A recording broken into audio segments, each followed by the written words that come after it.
Ladies and gentlemen, as you are likely aware, a protracted and intense conflict has been unfolding in the Amhara region of Ethiopia, characterized by heavy fighting between the Ethiopian National Defense Forces, ENDF, and Amhara Fano forces across multiple fronts.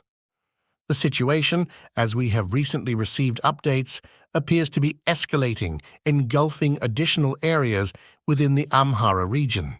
In this video, we will provide you with the most current information from the battlefield. The latest information coming from the region indicates that one of the epicenters of this relentless conflict lies on the outskirts of Lalibela city, a place where the very intensity of the fighting has reached levels that can only be described as profoundly disturbing. It has come to our attention that the Ethiopian National Defense Forces, in response to what they perceive as a critical situation, have strategically deployed a substantial and formidable number of troops to crucial positions in the vicinity of Lalibela city. Of particular note are the areas of Bilbala and Kulmesk, where ENDF presence is notably pronounced. Our updates also draw from sources closely aligned with the Amhara Fano forces. According to these sources, the ENDF has incurred significant and grievous losses in the confrontations that have unfolded around Kulmesk and Bilbala. Reports emerging from these Fano-affiliated sources strongly suggest that, in recent encounters on this particular front, the Amhara Fano forces have succeeded in eliminating and capturing a noteworthy number of ENDF soldiers, in addition to Oromo troops who were also embroiled in the conflict. Furthermore, we have received reports from Ethiopian government sources that indicate ENDF soldiers have to some extent managed to stem the advance of Fano fighters in the outskirts of Kobo city. According to the ENDF, the fighting in the vicinity of Kobo city continues to be nothing short of ferocious, with ENDF units tenaciously maintaining their positions. As per these official accounts, Kobo city remains under the firm control of the Ethiopian National Defense Forces.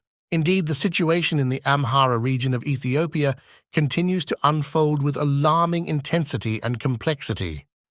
Apart from the previously reported incidents, we have received further distressing updates regarding the commencement of intense fighting in the regions of South Gonder.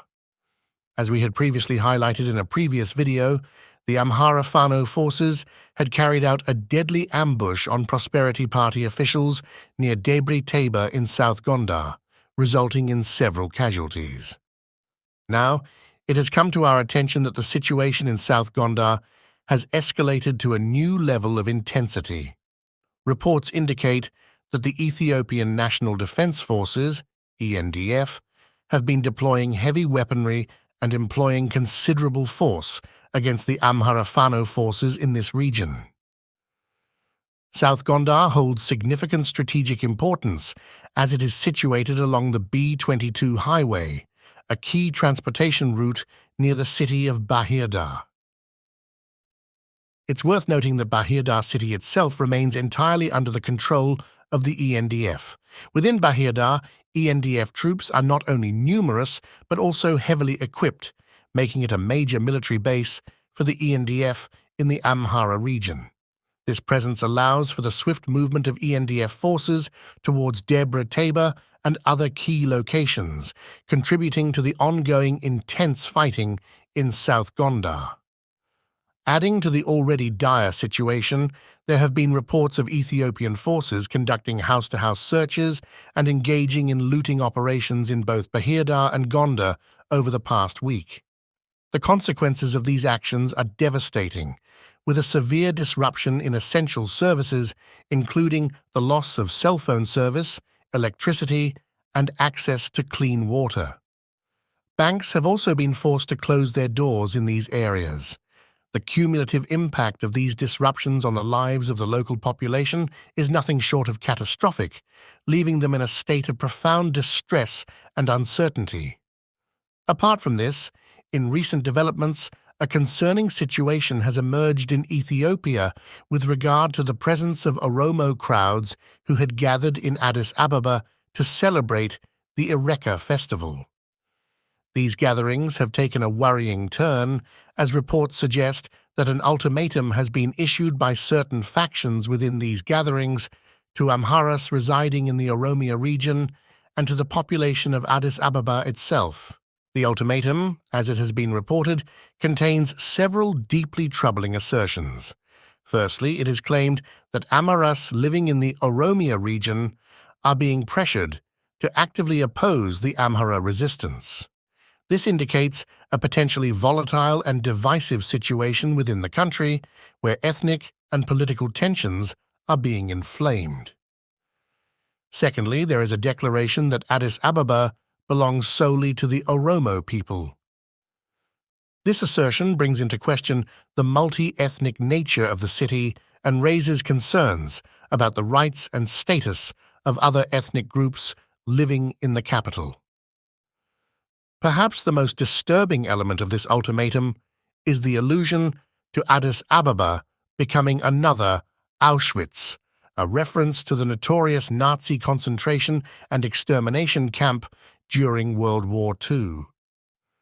The statement implies a grave threat, suggesting that millions of Amharas and other ethnic groups might be targeted and subjected to extermination. Such rhetoric is deeply alarming and raises fears of extreme violence and persecution. These developments underscore the urgent need for de-escalation, dialogue, and peaceful conflict resolution in Ethiopia.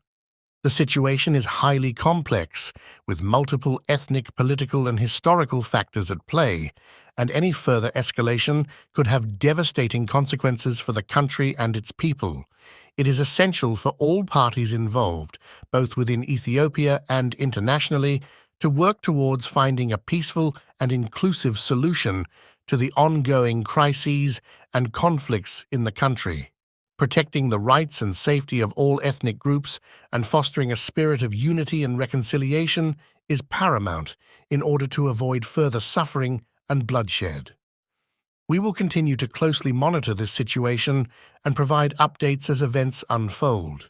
As we navigate the ever-evolving landscape of this complex and multifaceted situation, it is of utmost importance to remain informed and engaged. We understand that the circumstances are fluid, and new developments can arise at any moment, reshaping the course of events in the Amhara region and beyond. To ensure that you stay well informed about the latest updates, we encourage you to subscribe to our channel if you haven't already done so. By subscribing, you not only gain access to timely and reliable information, but also become an integral part of our community, contributing to a broader understanding of the intricacies of the ongoing crisis.